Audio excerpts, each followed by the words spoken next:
काश्मीरच्या पहलगाम हल्ल्याचा संपूर्ण देशात रोष निर्माण झालेला आहे।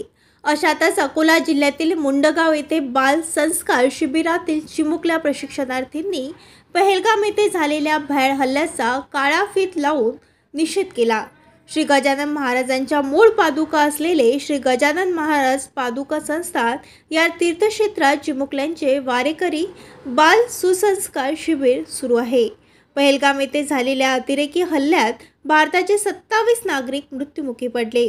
त्यांच्याविषयीच्या संवेदना व्यक्त करण्यासाठी चिमुकल्या वारेकऱ्यांनी काळ्या फीत लावून निषेध नोंदवला व मृत्युमुखी पडलेल्यांना श्रद्धांजली सुद्धा अर्पण केली। पादुका संस्थान मुंडगाव द्वारा संचालित संत जानसिंग महाराज सर्वांगीण बाल संस्कार शिबिर सुरू आहे। पहलगाम येथे भारतीय नागरिकांची अतिरेक्याने निर्घृण हत्या केली आहे। त्या मृत्युमुखी पडलेल्या नागरिकांना आज आम्ही श्रद्धांजली अर्पण करतो व घटनेचा जाहीर निषेध करतो। ताज्या बातम्या आणि घडामोडी बघण्यासाठी महाराष्ट्र मेल या चॅनलला लाईक आणि सबस्क्राईब नक्कीच करा।